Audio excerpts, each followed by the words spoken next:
शत शत मानवों के हृदय जीतने का निश्चय।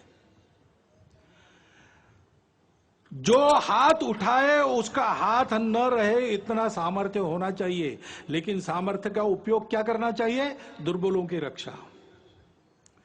शील और शक्ति को साथ में लेकर हिंदू समाज को चलना चाहिए, क्योंकि दुनिया दुष्टों की है, वो बिना शक्ति सत्य को भी नहीं मानती। तो हिंदू समाज को अपने भेद भूलकर संगठित होना पड़ेगा, शक्ति संपन्न होना पड़ेगा। सबको समझना पड़ेगा कि इस अर्थ में हम सब हिंदू हैं। इसको समझा, इसलिए तो हमारे इतिहास में राणा सांगा के साथ अकबर से लड़े, बाबर से लड़े, हसन खां मेवाती हो गए। राणा प्रताप के साथ अकबर को टक्कर देने वाले हकीम खां सूरी हो गए। खुदा बख्शा और गौस खां जो अंतिम सांस कर झांसी की रानी और उसके वंशजों के साथ रहे, वो हो गए। पंडित राम प्रसाद बिस्मिल जी के जिगरजान दोस्त अशफाक उल्ला खान जैसे क्रांतिकारी उसी ने हमको दिए। बारामुल्ला में कबाइलियों के आक्रमण के आगे देश के एकात्मता को किसी प्रकार से समझौते में न लाते हुए अपना बलिदान करने वाले मकबूल शेरवानी भी उसी के कारण हुए। अपने सेना के वीर जवानों में ब्रिगेडियर उस्मान से लेकर हवालदार अब्दुल हमीद जैसे वीर इसी के कारण हुए। इतिहास है, कभी इस्लाम आक्रमक के नाते आया, उनसे हमारा नाता नहीं है।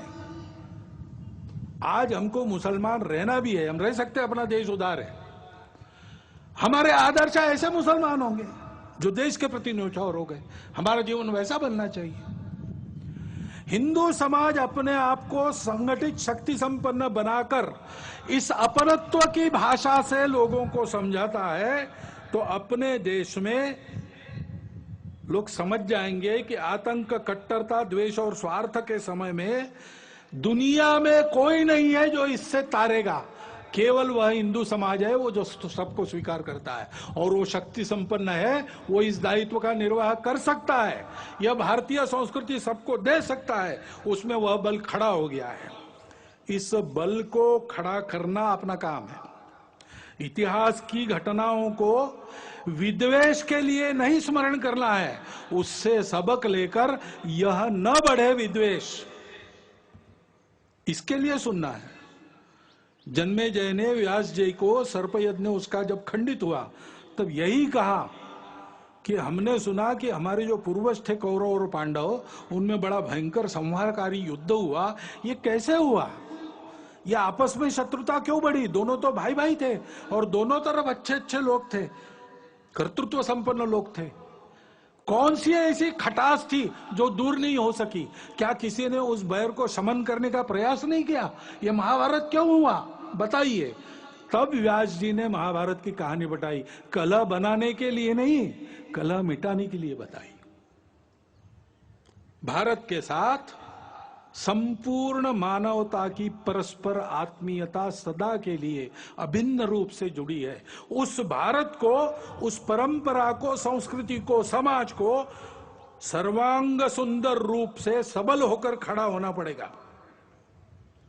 हम सबको हिंदू के नाते व्यक्तिगत स्तर पर बल, साहस, तितिक्षा, धैर्य, ओज, शारीरिक, मानसिक, बौद्धिक, तीनों प्रकार का इसकी साधना करनी होगी।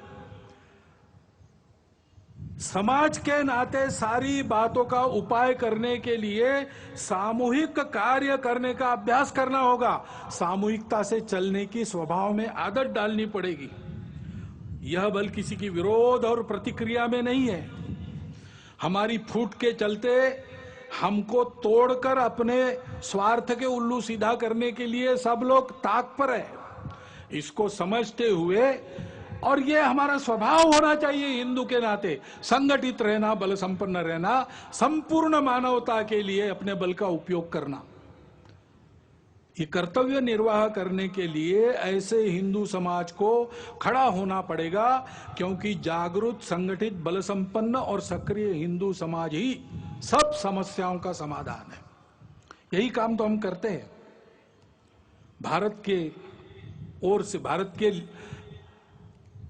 की जो प्रगति है उससे विकास की अपेक्षा भारतीयों की जैसी भारत से है, वैसे संपूर्ण विश्व की अपेक्षा है एक नई राह दिखाने की। उसके लिए भारत को तैयार करना, अपनी विविधता को अपनी एकता का श्रृंगार बनाकर बल के साथ सब प्रकार के जीवन का उत्तम उदाहरण बनकर दुनिया में खड़ा, संपूर्ण देश को प्रेम से पुकारता ललकारता हुआ, अपनी छत्र छाया में अधिक अच्छे मनुष्य बनकर सृष्टि के साथ कल्याण की राह पर अग्रसर करने वाला विश्व गुरु भारत हमको खड़ा करना है। संघ के स्वयंसेवकों की अपेक्षा इसके लिए है, और आप सब समाज के लोगों का योगदान भी उसमें संघ चाहता है। इस यज्ञ में आपकी भी सबकी संविदा पड़े, सारा समाज इसके लिए अग्रसर हो तो भारत का भाग्य बदल जाएगा। वो भाग्य बदलना है, वो भारत की आवश्यकता है, वो समय की विश्व की आवश्यकता है। और इसलिए भ्रांति जनमन की हटाते, क्रांति का संगीत गाते, एक के दशलक्ष होकर कोटियों को है बुलाते, इस पद्धति से हमको आगे बढ़ना है। क्योंकि तुष्ट मां होगी तभी तो विश्व में सम्मान पाकर बढ़ रहे हैं चरण अगणित, बस इसी धुन में निरंतर। भारत माता की जय।